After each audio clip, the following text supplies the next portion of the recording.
இந்த நாளிலே நமக்கு கொடுக்கப்பட்டிருக்கிற இந்த தலைப்பு மீட்புக்கான திருவெளிப்பாடு, ரெவலேஷன் ஃபார் சால்வேஷன். மீட்பு என்கிற வார்த்தை, மீட்பு அல்லது ரட்சிப்பு அல்லது விடுதலை என்று சொல்கிற இந்த வார்த்தை வெற்றி, நல்வாழ்வு மற்றும் பாதுகாப்பு என்ற கருத்தை உள்ளடக்கியது.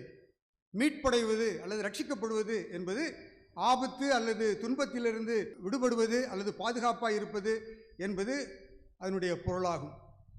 திருமறையை நாம் பார்க்கும் பொழுது கடவுள் எப்பொழுதுமே விடுதலை கொடுக்கும் கடவுளாக, விடுதலை அளிக்கும் ஆண்டவராக, மீட்பளிக்கும் இறைவனாக தம்மை வெளிப்படுத்துவதை நாம் பார்க்க முடிகிறது.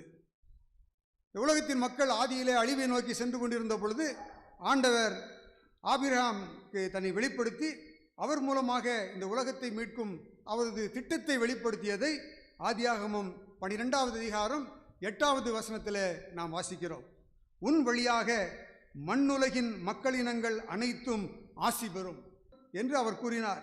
எகிப்து தேசத்தில் இஸ்ரவேல் மக்கள் அடிமைகளாக வாழ்ந்த பொழுது, அவர்கள் துன்பப்படுத்தப்பட்ட பொழுது அவர்களை மீட்பதற்காக மோசே என்ற விடுதலை தலைவனுக்கு தன்னை வெளிப்படுத்துகிறார். இந்த உலகம் தொடர்ந்து பாவத்தில் அழிந்த பொழுது தமது தீர்க்கர்கள் மூலமாக தமது மீட்பு செயல்களை கடவுள் காலம் காலமாக வெளிப்படுத்தியதை நாம் திருமறையில் காண்கிறோம். நிறைவாக இயேசு கிறிஸ்துவில் தனது மீட்பை நிறைவேற்றி இந்த உலக மக்கள் அனைவருக்குமான மீட்பை ஆண்டவர் வெளிப்படுத்துவதை நாம் பார்க்கிறோம்.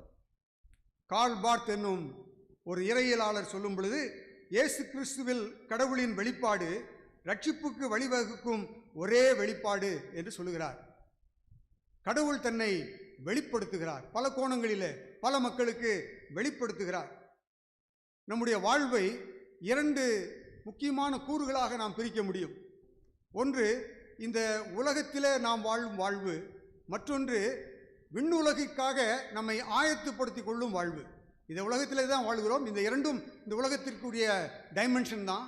ஆனால் ஒன்று விடுதலை பெற்று மக்கள் சமநீதியுடன் சுயமரியாதையுடன் வாழ்வதற்காக கடவுள் கொடுக்கும் ஒரு விடுதலை, மற்றொன்று விண்ணுலகிற்காக நம்முடைய பாவத்தின் அடிமைத்தனத்திலிருந்து விடுதலை பெற்று நாம் விண்ணரசின் மைந்தர்களாக மாறுவதற்கு கடவுள் கொடுக்கும் ஒரு விடுதலையின் அனுபவம். இதை நாம் திருமறையிலே நாம் பார்க்க முடிகிறது. ஆகவே 2 விதமான அனுபவங்களை நாம் பார்க்கலாம். பிலிப்பியர் எழுதின நிருபம் 1வது அதிகாரம் 19வது வசனத்தில் நாம் வாசிக்கும் பொழுது, இவ்வாறு உங்கள் மன்றாட்டும் இயேசு கிறிஸ்துவினுடைய ஆவியின் துணையும் என் விடுதலைக்கு வழிவகுக்கும் என்று பவுலடிகளார் சொல்கிறார். எந்த விடுதலை இங்கே குறிப்பிடுகிறார்? அவர் சிறையில் அடைக்கப்பட்டிருக்கிறார். சிறையின் வாழ்விலிருந்து, சிறைமையின் அடிமைத்தனத்திலிருந்து நான் வெளியே வருவதற்கு உங்களுடைய கூட்டு பிரார்த்தனை எனக்கு உதவி செய்யும் என்று அங்கே திருச்சபைக்கு அவர் சொல்வதை நாம் பார்க்க முடிகிறது. ஆகவே சரீரப்பிரகாரமான ஒரு விடுதலை, அடிமையாக சிறையிலே வைக்கப்பட்டிருக்கும் பொழுது அதிலிருந்து விடுதலை வேண்டும் என்ற ஒரு ஏக்கம் அவருக்கு இருந்ததை அங்கே வெளிப்படுத்துவதை பார்க்கிறோம். மற்றொரு சமயத்தில் நாம் பார்க்கும் பொழுது அப்போஸ்தலர் நடவடிக்கைகளின் புத்தகம் 16வது வசனம் 30லிருந்து 31 வசனத்தை வாசிக்கும் பொழுது, அங்கே பவுல் சிறையில் இருக்கும் பொழுது ரட்சிக்கப்படுவதற்கு என்ன செய்ய வேண்டும் என்று பிலிப்பிய சிறைச்சாலையுடைய அதிபதி பவுலிடத்தில் வந்து தன்னுடைய வேண்டுதலை வைக்கிறார். அவர்களை வெளியே அழைத்து வந்து, பெரியோரே, மீட்படைய நான் என்ன செய்ய வேண்டும் என்று கேட்டார். அதற்கு அவர்கள், ஆண்டவராகிய இயேசு கிறிஸ்துவின் மேல் நம்பிக்கை கொள்ளும், அப்பொழுது நீரும் உம் வீட்டாரும் மீட்படைவீர்கள் என்றார் என்று இங்கே கூறப்பட்டிருப்பதை பார்க்கிறோம். இங்கே மீட்பு என்று குறிப்பிடப்பட்டிருக்கிறது, ஆத்தும மீட்பை குறிப்பதாக அமைந்திருக்கிறது. ஆகவே சரீர சமூக விடுதலையும் நமக்கு வேண்டும், ஆவிக்குரிய ஆன்மீக மீட்பு விடுதலையும் நமக்கு வேண்டும். இந்த இரண்டும் நம்முடைய வாழ்க்கையில ஒட்டு சேர அனுபவிப்பதற்காகத்தான் இறைமைந்தன் இயேசு தன்னை பல்வேறு கோணங்களிலே உலக தோற்றம் முதல் இந்த நாள் வரையிலும் வெளிப்படுத்துவதை திருமறையில நாம் பார்க்க முடிகிறது. நாம் வாசிக்க கேட்ட பழைய ஏற்பாட்டு பகுதியில் விடுதலை பயணம் 3வது அதிகாரம் 1 முதல் 14 வரை உள்ள வசனங்களில் நாம் வாசிக்கும் பொழுது, அங்கே உரிமை இழந்து போய் இஸ்ரவேல் மக்கள் எகிப்தின் அடிமைத்தனத்தில் எகிப்தியரின் கொடுங்கால் ஆட்சியினாலே உரிமையற்றவர்களாக, தங்கள் விரும்பிய எதையும் செய்ய இயலாதவர்களாக, மற்றவர்களுடைய சொல்கேட்டு அவர்கள் சொல்படியே நடக்கக்கூடிய கொத்தடிமைகளாக இருக்கும் ஒரு சூழ்நிலையை நாம் அங்கே பார்க்க முடிகிறது. இப்படிப்பட்ட அநீதி மக்களுக்கு இழைக்கப்படும் பொழுது கடவுளுடைய மனதை அது எவ்வளவு தூரம் புண்படுத்துகிறது, கடவுளுடைய மனதை எவ்வளவு வேதனைப்படுத்தி பரலோகத்தில் இருக்கும் அவரை பூலோகத்திற்கு இறங்கி வரும்படியாக நிர்பந்தம் செய்கிறது என்பதை பகுதியிலே நாம் காண்கிறோம். 7வது வசனத்திலே இப்படியாக இருக்கிறது, அப்பொழுது ஆண்டவர் கூறியது, எகிப்திலே என் மக்கள் படும் துன்பத்தை என் கண்களால் கண்டேன். இறைவன் சொல்கிறார், என் கண்களால் கண்டேன். அடிமை வேலை வாங்கும் அதிகாரிகளை முன்னிட்டு அவர்கள் எழுப்பும் குரலையும் கேட்டேன். என் ஜனங்கள் அடிமைகளாக நடத்தப்படும் பொழுது அவர்கள் கண்ணீர் சிந்தும் அந்த சத்தம் என்னுடைய காதிலே கேட்டது என்று ஆண்டவர் சொல்கிறார். ஆம், அவர்கள் துயரங்களை நான் அறிவேன். எனவே எகிப்தியரின் பிடியிலிருந்து அவர்களை விடுவிக்கவும், அந்நாட்டிலிருந்து பாலும் தேனும் பொழியும் நல்ல பரந்ததோர் நாட்டிற்கு, அதாவது கானானியர், இத்தியர், எமோரியர், பெர்சியர், இவ்வியர், எபூசியர் வாழும் நாட்டிற்கு அவர்களை வழிநடத்தி செல்லவும் இறங்கி வந்துள்ளேன். கடவுள் சொல்லுகிறார். புதரிலே விடுதலை தலைவன் மோசேக்கு காட்சியளிக்கும் இறைவன் சொல்லுகிறார், இந்த அவலங்களை பார்த்து மனம் பொறுக்க முடியாமல் நான் இறங்கி வந்துள்ளேன். இப்பொழுது இதோ இஸ்ரவேல் மக்களின் அழுகுரல் என்னை எட்டியது. மேலும் எகிப்தியர் அவர்களுக்கு இழைக்கும் கொடுமையையும் கண்டுள்ளேன். எனவே இப்பொழுதே போ, இஸ்ரவேல் இனத்தாராகிய என் மக்களை எகிப்திலிருந்து நடத்தி செல்வதற்காக உன்னை பார்வோனிடம் அனுப்புகிறேன் என்று சொல்லி என்ன பணி அவன் செய்ய வேண்டும் என்பதை சொல்லி அவனை தீர்க்கமாக கடவுள் நேரடியாக பேசி வழி நடத்தி தன்னை வெளிப்படுத்துவதை இந்த திருமறை பகுதியிலே பார்க்கிறோம். இந்த பகுதியை தியானம் பண்ணி கொண்டிருந்த பொழுது என்னுடைய கண்களுக்கு முன்பாக எனக்கு தென்பட்டது, நம்முடைய சமூக நிலை அடிமைத்தனத்திலிருந்து நமக்கு விடுதலை பெற்றுக் கொடுக்கும்படியாக போராடிய பல மிஷினரிகள், இந்த நாட்டை சேர்ந்தவர்கள் அல்ல, எங்கிருந்தோ இருந்து வந்தவர்கள், ஆனால் ஏழை எளிய மக்களுக்காக, ஒடுக்கப்பட்டவர்களுக்காக தங்களுடைய வாழ்வையே அவர்கள் பணயம் வைத்தார்கள். இன்னும் இந்திய தேசத்திலே நாம் போற்றி மதிப்பு செய்கிற, மரியாதை செய்கிற அண்ணல் அம்பேத்கர் போன்றவர்கள், தந்தை பெரியார் போன்றவர்கள், அவர்கள் செய்த அந்த செயல்கள் எல்லாம் நாம் மறக்க முடியாது. இன்று கிறிஸ்தவர்களாகிய நாம் பல காரியங்களை நாம் செய்யவில்லை, தவறிவிட்டோம். ஆனால் இப்படிப்பட்ட பெரியவர்கள் சமுதாயத்திலே சமநீதி இருக்க வேண்டும், சமுதாயத்திலே நடுநிலை இருக்க வேண்டும், உயர்வு தாழ்வு இருக்கக்கூடாது என்பதற்காக அவர்கள் மிகவும் கஷ்டப்பட்டு உழைத்ததை, பல முயற்சிகளை எடுத்ததையெல்லாம் நாம் மறந்துவிட முடியாது. கிறிஸ்தவர்களாகிய நாம் ஒரு காரியத்தை மனதிலே கொள்ள வேண்டும். நாம் வணங்கும் கடவுள் கண்களிலிருந்தும் காணாத, கைகளிலிருந்தும் வேலை செய்யாத, கால்களிலிருந்தும் நடவாத ஒரு சிலை அல்ல என்று சங்கீதம் 136:16, எரேமியா 5:21 ஆகிய திருவசனங்கள் நமக்கு சொல்கிறது. ஆகவே அவர் உயிருள்ள கடவுள். ஆகவே அவர் தன்னுடைய படைப்பாகிய மனுக்குடத்தின் மீது மிகுந்த அக்கறை உள்ள ஆண்டவர். அனைவரும் சமமாக வாழ வேண்டும் என்பதிலே விருப்பம் உள்ளவர். ஆகவே யாராகிலும் எந்த பகுதியிலாகிலும் பாதிக்கப்படுவார்களானால், சமூக நீதி இழைக்கப்படுமானால் அதை அவரால் பொறுத்து கொண்டு இருக்க முடியாது. அவர்களுக்கு உதவி செய்யும்படியாக இறங்கி வருகிறவர் என்று திருமறையில இந்த பகுதியிலே நாம் காண்கிறோம். ஆனால் ஆண்டவர் தன்னுடைய செயல் திட்டத்தை செயலாக்கம் செய்வதற்கு ஒரு மனிதரை தேடுகிறார். ஒருவேளை கடவுள் நினைத்திருந்தால் வானத்திலிருந்தே ஒரு கட்டளை பிறப்பித்து தன்னுடைய மக்களை விடுதலை செய்திருக்க முடியும். ஆனால் அப்படி செய்யவில்லை. அவர் ஒரு தலைவனை தேர்ந்தெடுக்கிறார். ஒரு மோசே என்ற ஒரு தலைவனை தேர்ந்தெடுத்து அவனை பல கோணங்களிலே ஏற்கனவே பக்குவப்படுத்தி இப்பொழுது எகிப்தின் அடிமைத்தனத்திலிருந்து இஸ்ரவேல் மக்களுக்கு விடுதலை கொடுக்க ஆண்டவர் அவனை பயன்படுத்தினதை திருமறையிலே நாம் காண்கிறோம். இன்றும் சாதிய அடிமைத்தனத்தினாலும் முதலாளித்துவ அடிமைத்தனத்தினாலும் முடக்கப்பட்டிருக்கும் உதவியற்ற மக்களுக்கு உதவி செய்வதற்காக தனது மக்களாகிய உங்களையும் என்னையும் ஆண்டவர் தேடுகிறார். பல நேரங்களில் இதெல்லாம் நமக்கு எதுக்குங்க இந்த வேலை, நம்ம பாட்டுக்கு வந்தோமா, சாமியை கும்பிட்டோமா, வாயை மூடிக்கிட்டு பேசாமல் போகிறத விட்டுட்டு என்னங்க சமூக நீதி, எதுக்கு ரைட்ஸ்க்காக ஃபைட் பண்ணணும் அப்படிலாம் நீங்கள் கேட்பீர்களானால், நீங்களும் நானும் வழிபடுகிற இறைவன் அவர் சமூக நீதியை விரும்புகிற ஆண்டவர், எல்லா மக்களையும் நேசிக்கிறவர், ஒடுக்கப்படுகிறவர்கள், ஓரம் கட்டப்பட்டவர்கள், சமூகத்தின் விளிம்பில் இருக்கிற மக்களோடு தன்னை ஐக்கியப்படுத்திக் கொள்கிற ஆண்டவர். இந்த ஆண்டவரத்திலிருந்து இந்த குணாதிசயங்களை பிரித்துவிட்டு இவரை நீங்கள் சொந்தம் கொண்டாட முடியாது. அந்த குணாதிசயங்களை ஏற்றுக்கொள்ளாமல் கிறிஸ்தவளாக யாரும் இருக்க முடியாது. கிறிஸ்தவர்கள் அல்லாத அம்பேத்கர் மற்றும் பெரியார் போன்ற பெரியவர்கள் இவ்வளவு பங்களிப்பு செய்து இந்த நாட்டின் மக்களுக்கு விடுதலையை வாங்கி கொடுத்திருப்பார்களானால் நாம் எவ்வளவு அதிகமாக இதை செய்ய வேண்டும். ஒருவேளை இந்த நாளிலே மிகவும் அழகாக உடை உடுத்தி இங்கே அமர்ந்திருக்கிறோம். பெண்கள் எல்லாம் அருமையாக உங்களுடைய உடைகளை அணிந்து கௌரவத்தோடு பெருமையோடு அமர்ந்திருக்கிறீர்கள். ஆனால் 200 ஆண்டுகளுக்கு முன்பாக இந்த தேசத்திலே பலவிதமான கேவலமான பழக்க வழக்கங்கள் இருந்தது. உடன்கட்டை ஏறுதல், தோல் சீலை போராட்டம் என்று ஒரு போராட்டம் நடந்தது, முலையறுப்பு போராட்டம் என்று ஒரு போராட்டம் நடந்தது. திருவனந்தபுரம், கன்னியாகுமரி பகுதிகளிலே அங்கே வாழ்ந்த அரசன் அந்த நாட்களிலே குறிப்பிட்ட சாதிய பெண்கள் எல்லாம் மேல் சேலை அணியக்கூடாது, இடுப்புக்கு மேல் எந்த ஆடையும் அவர்களுக்கு இருக்கக்கூடாது என்று போட்டது மாத்திரமல்லாமல் கேவலமான வரிகள் பல விரிக்கப்பட்டது. செருப்பு அணிந்தால் அதற்கு வரி கட்ட வேண்டும். ஒரு குறிப்பிட்ட ஜாதியினரை தவிர, சமூகத்தவரை தவிர, இனத்தவரை தவிர வேறு யாராவது செருப்பு அணிந்தால் அதற்கு வரி கட்ட வேண்டும். கையிலே தடி வைத்திருப்பார்களானால் வரி கட்ட வேண்டும். பெண்களுடைய மார்பகங்களுடைய அளவை அளந்து பார்த்து அதற்கு வரி போட்டார்கள். இப்படியெல்லாம் கேவலங்கள் இந்த நாட்டிலே நடந்து கொண்டிருந்தது. ஆனால் அன்று விடுதலை தலைவர்கள் எழும்பினார்கள். கிறிஸ்தவ மிஷனரிகளும் இன்னும் சமூகத்தில் உள்ள நல்லெண்ணம் கொண்ட பலரும் எழும்பி இப்படிப்பட்ட தீய செயல்களுக்கெல்லாம் எதிராக குரல் கொடுத்தார்கள்.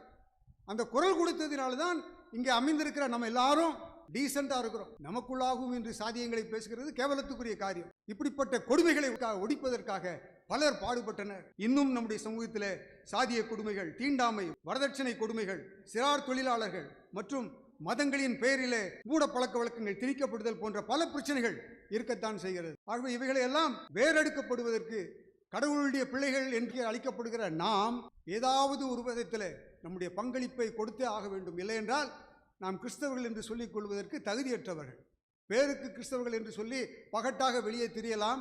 கடவுளுடைய விடுதலை பயணத்திலே, அவருடைய விடுதலை பணியிலே உங்களை இணைத்துக் கொள்ள முடியாவிட்டால், ஜனங்களுக்கு வேண்டிய போதனைகளை கொடுத்து அனைவரும் சமம் என்பதை நீங்கள் சொல்வதற்கு நீங்கள் தயங்குவீர்களானால் கிறிஸ்தவர்கள் என்னும் தகுதியே நீங்கள் இழந்து விடுகிறீர்கள் என்பதை திருமறையின் அடிப்படையில் நான் வாணித்தரமாக சொல்ல முடியும். ஆகவே திருச்சபையாகவும் தனிநபர்களாகவும் நாம் பொறுப்புள்ளவர்களாய் நாம் இருக்க வேண்டும் என்பதை இந்த திருமறையின் வெளிச்சத்தில் நாம் கற்றுக்கொள்கிறோம்.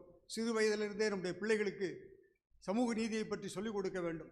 அனைவரையும் சமமாக மதிப்பதற்கு அவர்களுக்கு கற்றுக் கொடுக்க வேண்டும். இப்பொழுது எவ்வளவோ காலங்கள் மாறிவிட்டது, இன்னும் மாறாமல் பல இடங்களில் இருக்கத்தான் செய்கிறது. மறுபடியும் இந்த சாதிய கொடுமைகளை திணிப்பதற்காக மத்திய அரசு பல காரியங்களை செய்து கொண்டு இருக்கிறது. கடவுள பிள்ளைகளாகிய நாம் எதிர்குரல் கொடுக்கிறவர்களாக எல்லா சூழ்நிலையும் இருக்க வேண்டும். இதற்காக பிரச்சனைகள் வரத்தான் செய்யும். உண்மையை உறக்க சொன்னால் பிரச்சனைகள் வரத்தான் செய்யும். ஆனால் அதை சந்திப்பதற்கு நாம் தயாராகத்தான் இருக்க வேண்டும். அதைத்தான் திருமறையின் வாயிலாக நாம் தெரிந்து கொள்கிறோம். என்று நாம் நம்முடைய பணிகளை சரியாக செய்கிறோமோ அன்றுதான் இறைவன் விரும்பும் ஒரு சமத்துவ சமூகம் உருவாக முடியும். எங்கெல்லாம் ஒடுக்குதல் நடைபெறுகிறதோ, எங்கெல்லாம் சமூக நீதி மதிக்கப்படாமல் சமநிலை இல்லாதிருக்கிறதோ, அங்கு இறைவன் வேதனையோடு இருப்பதையும், பாதிக்கப்பட்ட மக்களுக்கு வாழ்வு கொடுப்பதற்காக அவர் தலைவர்களை ஏற்படுத்துவதையும் தன்னை வெளிப்படுத்துவதையும் திருமறையிலே நாம் பார்க்கிறோம். இது ஒரு டைமென்ஷன். சமூகத்திலே நமக்கு கிடைக்க வேண்டிய விடுதலை, அந்த விடுதலை நம்மை போன்று விடுதலை பெற்றவர்கள் விடுதலை பெறாத மக்களுடைய விடுதலையில நாட்டம் கட்டாயமாக காட்ட வேண்டும். அடுத்த ஒரு பரிணாமம், இந்த உலகத்திலே நாம் வாழ்ந்து இருப்பது இல்லை. இந்த உலகத்தின் வாழ்வை தாண்டி ஒரு நாள் இந்த உலகத்தை விட்டு கடந்து செல்ல வேண்டும். சிலர் இந்த நாட்களிலே 40 வயதிலேயே மறித்து விடுகிறார்கள், சிலர் 60 வயதில் மறிக்கிறார்கள், சிலர் 80 வயது தாண்டி இருக்கிறார்கள், ஒரு சிலர் 100 வயதுக்கு தாண்டி இருக்கிறார்கள். ஆனால் அதற்கு பிறகு அவருடைய வாழ்வு இந்த உலகத்திலே கட்டாயமாக முடிந்து போகிறது. என்றாவது ஒரு நாள் நாம் மறித்து தான் போக வேண்டும். இந்த உலகத்திலே நான் என்றும் நிலைத்திருப்பேன் என்று நம்மில் யாரும் சொல்ல முடியாது. நான் வாங்குகிற ஒரு ஃபோனுக்கு, ஒரு செல்ஃபோனுக்கு அல்லது ஒரு பேனாவுக்கு கூட 1 வருஷம் கேரண்டி கொடுக்குறான். ஆனால் நம்முடைய உயிருக்கு கேரண்டி கிடையாது. இந்த பிரசங்கம் பண்ணிக்கிட்டு இருக்கும்போதே அவங்க உயிர் போகலாம், இந்த பிரசங்கம் பண்ணி முடித்த பிறகு போகலாம், நாளைக்கு போகலாம், என்றைக்கு வேணாலும் போகலாம். ஆனால் என்றைக்காவது ஒரு நாள் கட்டாயமாக போகும். ஆகவே தான் எங்கள் அம்மாவுக்கு கல்லறை கட்டும்போது ஃபேமிலி கல்லறையாக கட்டிடணும் அப்படின்னு கட்டினோம். எல்லாரும் உள்ள போட்டுடலாம், என்றைக்கும் சாவது உறுதி, அதில் மாற்று கருத்தே கிடையாது. ஆனால் இந்த மரணத்துக்கு பிறகு நித்தியமாக விண்ணக வாழ்வு நமக்கு இருக்கிறது என்பதை திருமறை நமக்கு சொல்லுகிறது. ஆகவே இந்த திருமறை சொல்லும் இந்த விண்ணக வாழ்விற்கு நாம் மீட்கப்பட்டவர்களாக இருக்க வேண்டும். எதிலிருந்து நாம் மீட்கப்பட்டவர்களாக இருக்க வேண்டும்? ரோமருக்கு எழுதின நிருபம் 5வது அதிகாரம் 9வது வசனத்தை வாசிப்பீர்களானால், ஆகையால் இப்பொழுது நாம் கிறிஸ்துவின் இரத்தத்தினால் கடவுளுக்கு ஏற்புடையவர்களாகி அவர் வழியாய் தண்டனையிலிருந்து தப்பி மீட்பு பெறுவோம் என மிக உறுதியாய் நம்பலாம் என்றோ. கிறிஸ்து வழியாய் தண்டனையிலிருந்து தப்பி மீட்பு பெறுவோம் என்று வேதம் நமக்கு சொல்கிறது. 1 தெசலோனிக்கேயர் 5வது அதிகாரம் 9வது வசனத்தை வாசிப்பீர்களானால், ஏனெனில் கடவுள் நம்மை தம் சினத்துக்கு ஆளாவதற்கு அல்ல, நம் ஆண்டவர் இயேசு கிறிஸ்து வழியாக மீட்பு அடையவே ஏற்படுத்தினார். 2 வாரத்துக்கு முன்பதாக பாவத்தை குறித்து நாம் சிந்தித்தோம்.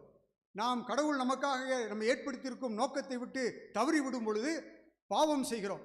when we miss the mark, நம்முடைய செல்ல வேண்டிய அந்த குறிக்கோளை, அந்த அம்பு எய்ய வேண்டிய அந்த நடுப்பகுதியை நாம் அடையாமல் அங்கும் இங்குமாக அலைந்து திரிந்த ஒரு வாழ்க்கை நம்மிடத்தில் இருக்குமானால், இறைவனை விட்டு தூரம் சென்று போமானால் நாம் பாவம் செய்தவர்களாக மாறிவிடுகிறோம்.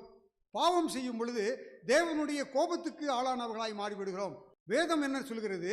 இறைவன் இயேசு மூலமாக நாம் அந்த கோபத்தின் தண்டனையிலிருந்து, தண்டனை தீர்ப்பிலிருந்து தப்பித்துக் கொள்ளும்படியாக நமக்கு உதவி செய்கிறார்.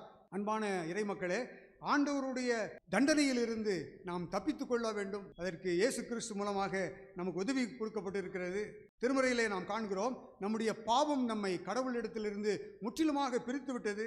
ஏசாயா தீர்க்கன் எழுதும் பொழுது 59வது அதிகாரம் 2வது வசனத்தில் சொல்கிறான், உங்கள் தீச்செயல்களே உங்களுக்கும் உங்கள் கடவுளுக்கும் இடையே பிளவை உண்டாக்கியுள்ளன. உங்கள் பாவங்களே அவர் செவிசாய்க்காதவாறு அவரது முகத்தை உங்களுக்கு மறைத்துள்ளன. நம்முடைய தீய செயல்கள், நம்முடைய பாவங்கள் இறைவன் நம்மோடு தொடர்பு கொள்ளாதபடிக்கு, அவர் நம்மோடு கூட உறவு கொள்ளாதபடிக்கு நம்மை வேறெடுத்து விட்டது, நம்மை பிரித்து விட்டது என்பதை தீர்க்கன் அங்கே சொல்வதை நாம் அங்கே பார்க்கிறோம்.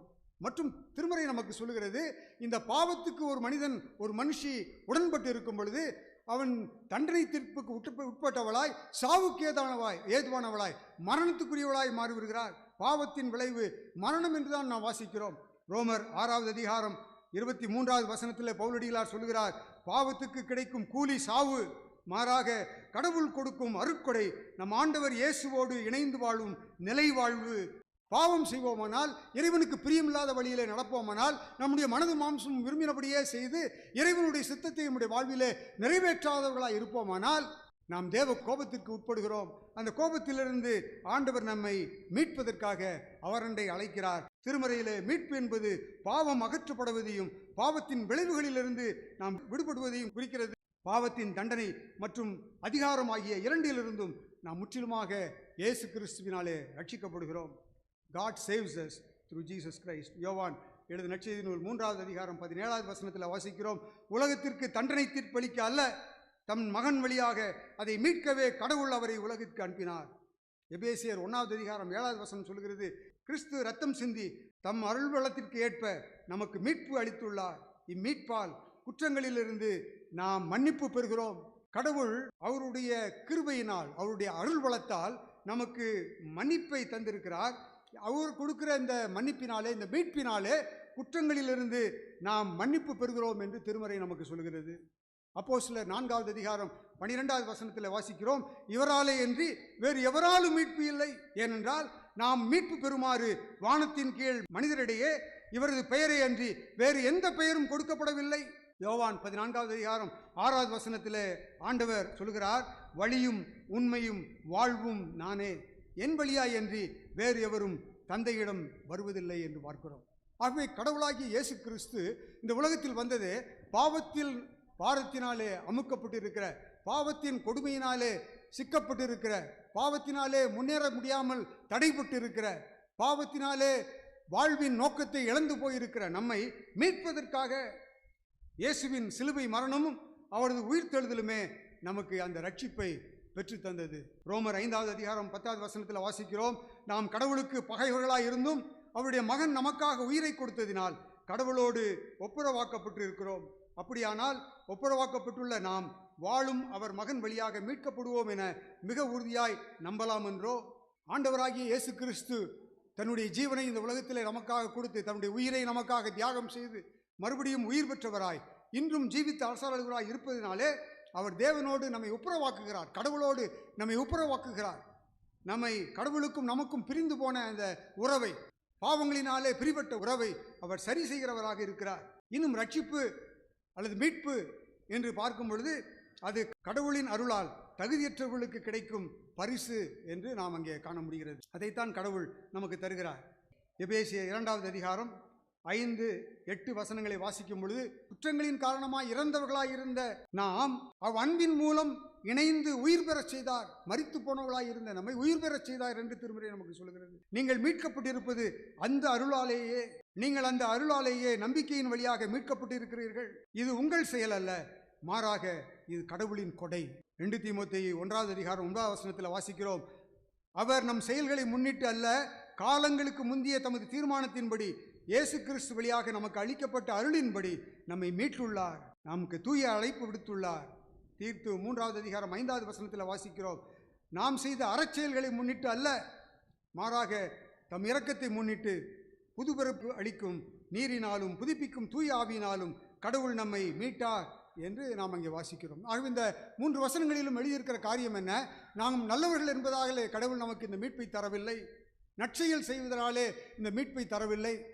பலர் பல நேரங்களிலே தாங்கள் கொடுக்கும் தங்களுடைய ஈகையை குறித்து பெருமையாக சொல்லிக் கொள்வார்கள். நான் இவ்வளவு காணிக்கை கொடுக்குறேன். நாங்கள் இந்திய சுதேச மிஷனரி சங்கத்தில் பணியாற்றிய பொழுது வாரத்துக்கு ஒரு சபைக்கு நாங்கள் போவோம். ஒவ்வொரு சபையிலும் பார்த்தா ஒரு வித்தியாசமாக இருக்கும். புல்பீட்டில் ஏர் நின்னவுடனே இங்கே ஒரு பெரிய போர்டு இருக்கும். இந்த புல்பீட் இன்னாரால் தானமாக அளிக்கப்பட்டது. அங்கே ஒரு போர்டு இருக்கும். எட்டி பார்த்தா அந்த ஃபேனில் ஒரு இருக்கும், donated by so and so. பலருக்கு என்னன்னா, இப்படி நம்ம கொடுப்பதினாலே, பொருள்களை கொடுப்பதினாலே, கடவுளுக்கு காணிக்கை கொடுப்பதினாலே, ஏழைகளுக்கு காணிக்கையை கொடுப்பதினாலே, உணவில்லாதவர்களுக்கு உணவு கொடுப்பதினாலே நாம் பரலோகத்திற்கு பிரஜைகளாய் மாறிவிட்டோம் என்று நினைக்கிறார்கள். அது முற்றிலும் தவறு. ஆனால் கடவுள் உங்களை மீட்டிருப்பாரானால், பாவத்திலிருந்து நீங்கள் விடுதலை பெற்றிருப்பீர்களானால், பாவத்தின் பிடியிலிருந்து இறைவன் கொடுக்கும் அந்த விடுதலை வாழ்வை நீங்கள் அனுபவித்திருப்பீர்களானால், மற்றவர்களுக்கு உதவி செய்வதும், மற்றவர்களை இந்த அடிமைத்தனத்திலிருந்து விடுவிப்பதும், மற்றவர்களுக்கு அறச்செயல்களை செய்வதும், மற்றவர்களுக்கு நன்மை செய்வதும், அவர்களுக்கு உதவுவதும் உங்களுக்கு தானாகவே உள்ளிருந்து வரக்கூடிய காரியம். அது கிறிஸ்துவனுடைய குணம். கடவுளுடைய பிள்ளைகள் எல்லாரும் அறச்செயல் செய்ய வேண்டும், எல்லாரும் நல்ல காரியங்களை செய்ய வேண்டும். ஆனால் நல்ல காரியம் செய்கிறவர்கள் எல்லாம் இறைவனுடைய பிள்ளைகள் அல்ல என்பதையும் நீங்கள் மனதிலே கொள்ள வேண்டும். ஆகவே காணிக்கை கொடுப்பதினாலோ, ஏதோ காரியத்தை செய்வதனாலோ, சபையிலே நான் ஒரு முக்கியமான பங்கு எடுத்து நடத்துவதாலோ, ப்ரோக்ராம்ஸ் நடத்துவதனாலோ, முன்னிலைப்படுத்துவதனாலோ நான் பெரிய ஆளாகி ஆகிவிடுவேன், நான் பரலோக ராஜ்யத்துக்கு சொந்தக்காரன் என்று சொல்வீர்களானால் மிகவும் பரிதபிக்கப்பட்ட ஒரு நிலை அது. கடவுள் தன்னுடைய கிருபையினாலே இயேசு கிறிஸ்து வழியாக, அவருடைய மரணம் உயிர்த்தெழுதலின் வழியாக இந்த கிருபையை நமக்கு தந்திருக்கிறார், நம்முடைய அறச்செயல்களால் அல்ல என்று திருமறை நமக்கு தெளிவாக சொல்லுகிறது. அப்படி என்றால் ஆண்டவர் கொடுக்கும் இந்த மீட்பை நாம் எப்படி பெற்றுக்கொள்வது? இயேசு கிறிஸ்துவின் மீதான விசுவாசத்தின் மட்டுமே. நாம் மீட்கப்படுவதற்கு, நாம் ரட்சிப்படைவதற்கு இயேசு கிறிஸ்துவின் மீது முற்றிலுமாக நாம் நம்ப வேண்டும். அவருடைய நற்செய்தியை நாம் நம்ப வேண்டும். ரோமர் எழுதின நிருபம் 1வது அதிகாரம் 16வது வசனத்தை வாசிப்பீர்களானால், நற்செய்தியை முன்னிட்டு வெட்கப்பட மாட்டேன், ஏனில் அதுவே கடவுளின் மீட்பளிக்கும் வல்லமை. முதலில் யூதருக்கும் அடுத்து கிரேக்கருக்கும், அதாவது நற்செய்தியை நம்பும் ஒவ்வொருவருக்கும் அந்த மீட்பு உண்டு என்று பவுலடிகளார் சொல்கிறார். நற்செய்தியை நம்ப வேண்டும். நற்செய்தி என்றால் என்ன? இயேசு கிறிஸ்து பிதாவுக்கு இணையாயிருப்பதை கொள்ளையாடின பொருளாக எண்ணாமல் அவர் தம்மைத்தாமே வெறுத்து அடிமையின் ரூபம் எடுத்து மனுஷ சாயலாகி இந்த உலகத்திலே வந்தார்.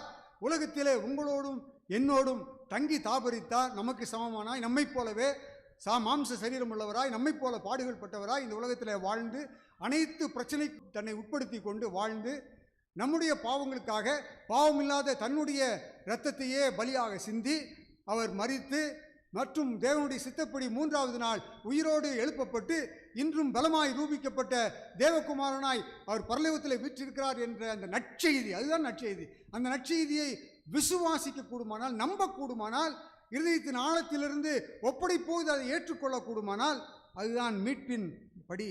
ஆகவே முதலாவது நாம் கடவுள் நமக்காக நம்முடைய பாவங்களை தொலைக்கும்படியாக நம்மை விடுதலை செய்து நல்வாழ்வு வாழ்ந்து விண்ணரசின் மக்களாக மாற்றும்படியாக இந்த உலகத்தில் வந்தார் என்பதை முழுமனதோடு நம்ப வேண்டும்.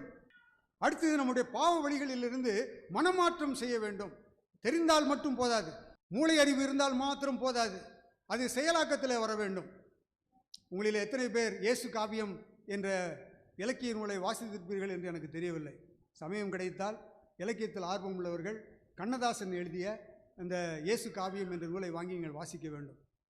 அதைவிட மிகவும் அழகாக இறைவனுடைய நற்செய்தியை ஒருவன் பாடலாக எழுதவே முடியாது. யார் வேண்டுமென்றாலும் பாடல்கள் எழுதலாம், யார் வேண்டுமென்றாலும் பிரசங்கம் பண்ணலாம், யார் வேண்டுமென்றாலும் என்ன காரியத்தையும் சொல்லிவிட்டு செல்லலாம். சொல்வது பெரிய விஷயம் அல்ல, அதை நம்முடைய வாழ்க்கையில் மனமாற்றம் காணப்பட வேண்டும். அதுதான் முக்கியம். மனமாற்றம் இல்லாமல் வெளிஜோடனையாக நான் கிறிஸ்தவன் என்று சொல்லிக் கொள்வதனாலே, கிறிஸ்தவள் என்று சொல்லிக் கொள்வதனாலே, கிறிஸ்தவ பெயரை நாம் வைத்திருப்பதனாலே எந்த பிரயோஜனமும் இல்லை. அப்போஸ்தலர் நடபடிகளின் புஸ்தகம் 3வது அதிகாரம் 19வது வசனத்திலே, எனவே உங்கள் பாவங்கள் போக்கப்படும் பொருட்டு மனம் மாறி அவரிடம் திரும்புங்கள் என்று எழுதப்பட்டு இருக்கிறது. உங்கள் பாவங்கள் போக்கப்படும் பொருட்டு மனம் மாறி அவரிடத்தில் திரும்புங்கள். சும்மா வாயினால் இயேசுவே நீர் தான் தெய்வம் சொல்கிறது மாத்திரமல்ல, இங்கே என்ன இருக்கணும்? சேஞ்ச் இருக்கணும், மாறுதல் இருக்க வேண்டும், மனதிலே மாறுதல் இருக்க வேண்டும். மனம் மாறி நீங்கள் மனமாற்றம் அடைய வேண்டும், அவரிடம் திரும்ப வேண்டும் என்று ஆண்டவர் சொல்கிறார். அது மாத்திரமல்லாமல் இயேசுவே ஆண்டவர் என நம்முடைய வாயினால் தைரியமாக அறிக்கையிட வேண்டும். ஞானஸ்தானத்தில் ஒரு நாள் அறிக்கையிட்டால் போதாது. நம்மிலே பலர் குழந்தை ஞானஸ்தானத்தை எடுத்தவர்கள். நாம் வாயால் கூட சொன்னது கிடையாது. நம்ம அப்பா அம்மா நமக்காக அந்த வாக்குத்தத்தத்தை கொடுத்துருக்கிறார்கள். திடப்படுத்தல் சமயத்தில் சிலருக்கு நல்ல ஆழ்ந்த வகுப்புகள் எல்லாம் நடத்தி இந்த கமிட்மெண்ட்டுக்குள்ளே நடத்தியிருப்பாங்க. சிலருக்கு ஏனோ தானோ என்று பேருக்கு திடப்படுத்தல் நடப்பதையும் என்னுடைய அனுபவத்தில் நான் பல இடங்களில் பார்த்துருக்கிறேன். ஆகவே இயேசு கிறிஸ்து நம் பாவங்களிலிருந்து நம்மை நீக்கி நம்மை நல்வழிப்படுத்தி விண்ணரசின் மக்களாக நம்மை மாற்றுகிறவர் என்பதை நாம் விசுவாசிக்க வேண்டும், மனம் திரும்ப வேண்டும், நம்முடைய வாயினாலே அதை அறிக்கை செய்ய வேண்டும். ரோமர் 10வது அதிகாரம் 9, 10, 13 வசனங்களை வாசிக்கும் பொழுது, ஏனெனில் இயேசு ஆண்டவர் என வாயார அறிக்கையிட்டு இறந்த அவரை கடவுள் உயிர்த்தெழுந்த செய்தார் என நீங்கள் உள்ளூர நம்பினால், உள்ளூர நம்பணும், வாயார அறிக்கையிட வேண்டும் என நீங்கள் நம்பினால் மீட்பு பெறுவீர்கள். இவ்வாறு உள்ளூர நம்புவோர் கடவுளுக்கு ஏற்புடையவராவர், வாயார அறிக்கையிடுவோர் மீட்பு பெறுவர். என்னுடைய வார்த்தை அல்ல, திருமறை இதை சொல்கிறது, வேதம் இதை சொல்கிறது. ஆண்டவரின் திருப்பெயரை அறிக்கையிட்டு மன்றாடுகிறவர் எவரும் மீட்பு பெறுவர் என்று எழுதியிருக்கிறது அல்லவா என்று அந்த திருமறை பகுதியில் நாம் வாசிக்கிறோம். அருமையான இறைமக்களே, ஆண்டவராகிய இயேசு கிறிஸ்துவை நாம் நம்முடைய வாழ்க்கையில் ஏற்றுக்கொள்ளும் அனுபவம் நமக்கு வேண்டும். 1980 மார்ச் மாதம் 19ஆம் தேதி ஆண்டவராகிய இயேசு கிறிஸ்துவை என்னுடைய இருதயத்தில் அழைத்து அவரை என்னுடைய சொந்த ரட்சகராக ஏற்றுக்கொண்டு, என்னுடைய குடும்பத்தில் 9 தலைமுறைக்கு முன்பதாகவே ஆங்கிலிக்கன் போதகர்களாக இருந்திருக்கிறார்கள். ஆனால் அது என்னை ரட்சிக்கவில்லை. ஆனால் என்னுடைய 16வது வயதில் ஆண்டவராகிய இயேசு கிறிஸ்துவை என்னுடைய சொந்த ரட்சகராக என்னுடைய உள்ளத்துக்குள்ளே அழைத்தேன். ஆண்டவர் எனக்கு வந்தார். அன்னையிலிருந்து தான் நான் கிறிஸ்தவன். அது வரைக்கும் பேர் கிறிஸ்தவனாக இருந்தேன். ஆதியிலே கிறிஸ்தவன் என்று நினைத்தேன், பேர் கிறிஸ்தவனாய் வாழ்ந்தேன். ஆனால் பாதியில் தான் உண்மையான கிறிஸ்தவனாய் நான் மாறினேன். கடவுள் அந்த அனுபவத்திற்குள்ளாக நம் அனைவரையும் அழைக்கிறார்.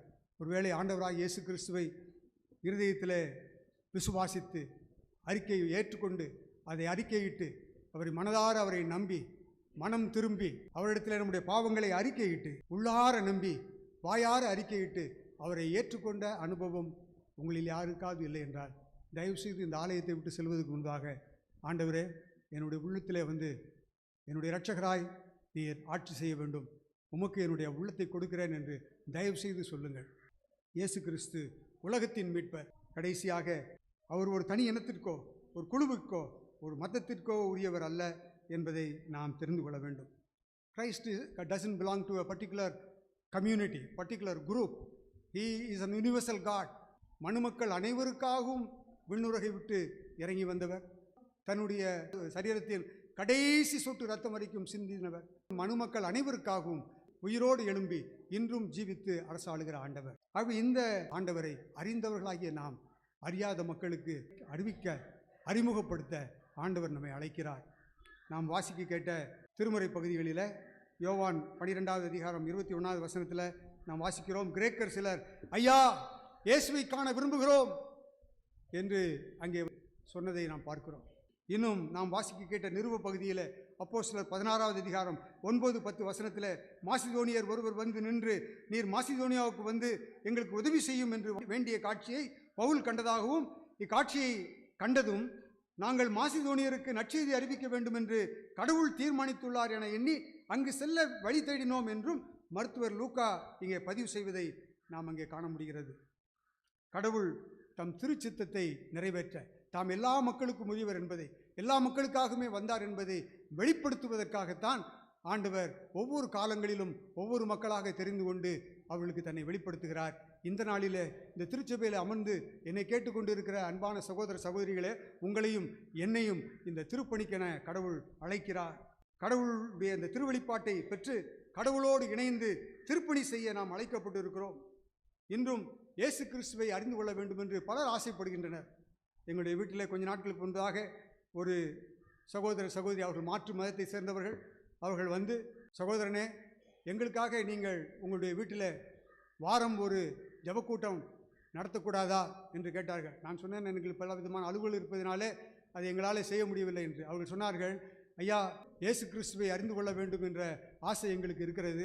ஆகவே நீங்கள் இப்படி ஒரு கூட்டத்தை நடத்துவீர்களானால் நாங்கள் வந்து அதில் பங்கு பெற முடியும் என்று எங்களுக்கு சொன்னார்கள். இந்த முறை நாங்கள் தினமும் வாக்கிங் போகிறதுக்காக ஈவினிங்லாம் போவோம். அப்போ நிறைய வீடுகளில் ஸ்டார் கட்டியிருந்தது, புது புது வீடுகளில் ஸ்டார் கட்டினதை பார்த்து நாங்கள் அதை விசாரிக்க ஆரம்பித்தோம். பலர் ஸ்டார் கட்டி இருக்கிறார்கள், கிறிஸ்துவின் பிறப்பை கொண்டாடுகிறார்கள். அவர்களெல்லாம் கிறிஸ்தவர்கள் அல்ல. ஒருவேளை அப்படிப்பட்டவர்களை நீங்களும் பார்த்துருக்கலாம். பல இடங்களுக்கு நாம் செல்லும் பொழுது பல மாற்று நம்பிக்கையில் இருக்கிறவர்கள் அவர்கள் நம்மை அழைத்து வேண்டுதல் செய்யும்படியாக கூறுகிறார்கள். ஐயா, நீங்கள் வந்து எங்களுக்காக வேண்டுதல் செய்யுங்கள். விசேஷமாக இந்த ட்ரெஸ்ஸில் பார்த்துட்டாங்கன்னா போதும், எத்தனையோ பேர் கூப்பிடுகிறார்கள், ஐயா எங்களுடைய வீட்டுக்கு வந்து ஒரு ஆசி சொல்லிட்டு போங்க, ப்ளஸ் பண்ணிட்டு போங்க அப்படின்னு கூப்பிடுறாங்க. மக்கள் இன்று இயேசுவை காண விரும்புகிறார்கள். நம்ம வெக்கப்பட்டுட்டு உட்கார்ந்துட்டு இருக்கிறோம். என்னவோ தப்பாக நினச்சிடுவாங்களோ, அவங்க பொருளை போய் கொள்ளையடிச்சிட்டு வர மாதிரி. நீங்கள் திருடுறதுக்கு, விடுறதுக்கு, பொய் சொல்கிறதுக்கு, அசிங்கமான காரியங்களை செய்வதற்கு தான் வெட்கப்படுமே வெளியே இயேசு கிறிஸ்துவை குறித்து சொல்வதற்கு வெட்கப்பட வேண்டிய அவசியம் இல்லை. அவரை பற்றி சொல்வதற்கு பெருமை கொள்ள வேண்டும். பரலோகத்தின் மேன்மையெல்லாம் விட்டு படைத்த கடவுள் உங்களையும் என்னையும் தேடி அந்த மோசேயை நாட்களிலேயே இறங்கி வந்தவர் இன்று முழுமையாக இறங்கி வந்து தன்னுடைய இரத்தத்தையே உங்களுக்காகவும் எனக்காகவும் சிந்தி உயிர்மீட்பு பெற்றுக் கொடுத்தவர். அவரை குறித்து அறிவிப்பதற்கு வெட்கப்பட வேண்டிய அவசியம் இல்லை. நீங்கள் ஒருவேளை வெட்கப்பட்டால் உங்களை குறித்து வெட்கப்படுவார் என்று திருமறை சொல்கிறது. அறிவிப்பதற்கு வெட்கப்படுவீர்களானால் பிதாவின் முன்னிலையில் இயேசு கிறிஸ்து உங்களை குறித்து அறிவிப்பதற்கு வெட்கப்படுவார் என்று திருமறை நமக்கு சொல்கிறது. வெட்கப்பட வேண்டிய அவசியம் இல்லை. தைரியமாக ஆண்டவராகிய இயேசு கிறிஸ்துவை குறித்து இறைவனுடைய மற்ற மன்னிப்பை பெற்றுக்கொண்ட நாம் அறியாமையிலே இருக்கும் மக்களிடத்தில் இறைவன் எப்படி பாவங்களை மன்னித்து நல்வாழ்வு கொடுக்கிறார், மனதிலே சமாதானம் கொடுக்கிறார், பிசாசின் பிடியிலிருந்தும் சமூகத்தினுடைய தீண்டாமை அடிமைத்தனத்திலும் மாட்டி கிடக்கிற மக்களை எப்படி விடுதலை செய்கிறார், எப்படி அவர்களுக்கு கௌரவம் கொடுக்கிறார், எப்படி அவருடைய வாழ்க்கை தரத்தை இந்த உலகத்திலும் விண்ணுலகத்திலும் உயர்த்தி வைக்கிறார், மதிப்பு கொடுக்கிறார் என்பதை அவர்களுக்கு சொல்ல கடமைப்பட்டிருக்கிறோம். ஒவ்வொரு வீட்டின் மேலே இருந்து உறக்க சொல்ல வேண்டிய செய்தி அது. இதை குறித்து வெட்கப்பட வேண்டிய அவசியம் இல்லை. அன்பான தேவனுடைய பிள்ளைகளே, இந்த நாளிலே ஆண்டவர் அப்படிப்பட்ட அனுபவம் உள்ளவர்களாய் நாம் இருக்க நம்மை விரும்புகிறார். பரலோக ராஜ்யத்தின் இந்த அற்புதமான செய்தியை மற்ற மக்களுக்கு நீங்கள் அறிவிக்க வேண்டும். தனி நபர்களாக அறிவிக்க வேண்டும், திருச்சபையாக அறிவிக்க வேண்டும். திருச்சபையில் இன்னும் அதிகமான மிஷனரி பணிவிடைகள் நடைபெற வேண்டும். இதுவரைக்கும் சந்திக்கப்படாத பல மக்கள் கூட்டங்கள் இந்த பட்டணத்தில் இருக்கிறது. சில மக்கள் கூட்டத்தில் நாங்கள் தனிப்பட்ட முறையில் ஊழியம் செய்து கொண்டு இருக்கிறோம். இப்படிப்பட்ட மக்களிடத்திலெல்லாம் போய் ஊழியம் செய்ய வேண்டும். இந்த ஊரில் இருளா என்ற மக்கள் உண்டு, கோந்து என்ற மக்கள் கூட்டம் உண்டு, வாகிரி என்ற மக்கள் கூட்டம் உண்டு, தோடர்கள் என்ற மக்கள் கூட்டங்கள் உண்டு. இவர்களை குறித்து என்ன அக்கறை நமக்கு இருக்கிறது? இன்னும் தீண்டப்படாதவர்களாக, சேரிகள் என்று சொல்லப்படுகிறோமே, ஒதுக்கப்பட்டவர்களாக வாழுகிற மக்கள், தங்களுடைய தராதரத்தை இழந்தவர்களாக சித்தரிக்கப்படுகிறவர்கள், மற்றவர்களால் சித்தரிக்கப்படுகிறவர்கள், அவர்களை குறித்து நமக்கு என்ன அக்கறை இருக்கிறது? இந்த சுவருக்குள்ளாக மாத்திரம் நாம் நற்செய்தியை பகிர்ந்து கொண்டு நாம் சந்தோஷமாக இருப்போமானால் நாம் வெட்கத்துக்குரியவர்கள். தைரியமாக புறப்பட்டு செல்வோம். திருச்சபையாக, தனிநபர்களாக, குழுக்களாக புறப்பட்டு சென்று இந்த இயேசுவே தெய்வம் என்பதை பிரகடனப்படுத்துவோம். அதுதான் இந்த நாளிலே கடவுள் தம்மை நமக்கு வெளிப்படுத்துவதனுடைய விளைவாக இருக்கக்கூடும். ஆக இந்த நாளிலே ஆண்டவருடைய சமூகத்தில் நம்மை நாமே தாழ்மையாக ஒப்பு கொடுப்போம். இந்த அனுபவம் இல்லை என்றால், இயேசு உள்ளத்தில் வந்த அனுபவம் இல்லை என்றால் ஆண்டவரிடத்தில் கொடுப்போம். உண்மையாய் அவரை தேடுகிறவர்கள் எத்தனை பேர்களோ அத்தனை பேரும் மீட்புற அவர் தன்னையே இந்த உலகத்தில் தந்தார் என்று யோவான் 1:12 சொல்கிறது. ஆகவே ஆண்டவர் கொடுத்த இந்த மீட்பை நமக்கு சொந்தமாக்கி இந்த மீட்பை அறியாத மக்களுக்கும் அறிமுகப்படுத்துவோம். ஆண்டவர் இந்த வருடம் முழுவதும் தமது கிருபைகளினாலும் ஆசீர்வாதங்களாலும் நம்மை நிரப்புவாராக. தலை தாழ்த்தி நாம் ஜெபம் செய்வோம். விடுதலை விடுதலை விடுதலை பெற்றே விதவிதமாய் பாவத்திலே வாழ்ந்த நானே, இந்த நாளில் எந்தன் இயேசு சொந்த இரத்தத்தால் தந்திட்டாரே எந்தன் ஆத்ம மீட்பின் விடுதலை, தந்திட்டாரே எந்தன் ஆத்ம மீட்பின் விடுதலை, தடுக்கும் பாவ தடைகளில் விடுதலை, கெடுக்கும் தீய பழக்கத்தில் விடுதலை, தடுக்கும் பாவ தடைகளில் விடுதலை, கெடுக்கும் தீய பழக்கத்தில் விடுதலை. என்ன மகிழ்ச்சி இந்த விடுதலை, என்ன மகிழ்ச்சி இந்த விடுதலை, எந்தன் இயேசு இலவசமாய் தந்த விடுதலை, எந்தன் இயேசு இலவசமாய் தந்த விடுதலை, விடுதலை விடுதலை விடுதலை பெற்றே விதவிதமாய் பாவத்திலே வாழ்ந்த நானே, இந்த நாளில் எந்தன் இயேசு சொந்த இரத்தத்தால் தந்திட்டாரே எந்தன் ஆத்ம மீட்பின் விடுதலை, எரிக்கும் கோப பிடியினில் விடுதலை, அழிக்கும் தீய பொறாமையில் விடுதலை, எரிக்கும் கோப பிடியினில் விடுதலை, அழிக்கும் தீய பொறாமையில் விடுதலை.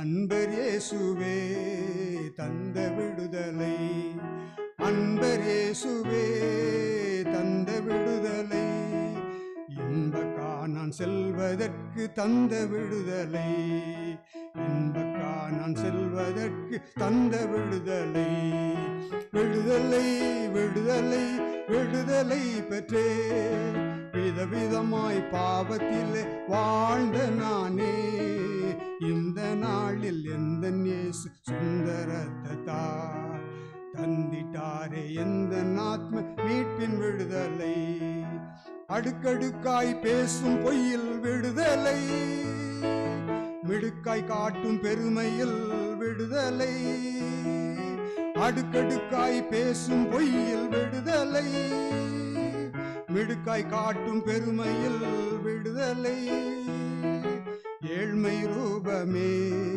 கொண்ட இயேசுவே, ஏழ்மை ரூபமே கொண்ட இயேசுவே, தாழ்மை கொள்ள உண்மை பேச தந்தார் விடுதலை, தாழ்மை கொள்ள உண்மை பேச தந்தார் விடுதலை, விடுதலை விடுதலை விடுதலை பெற்றே, விதவிதமாய் பாவத்திலே வாழ்ந்த நானே, இந்த நாளில் எந்த இயேசு சுந்தரத்தால் தந்திட்டாரே எந்த ஆத்ம மீட்பின் விடுதலை, தந்திட்டாரே எந்த ஆத்ம மீட்பின் விடுதலை.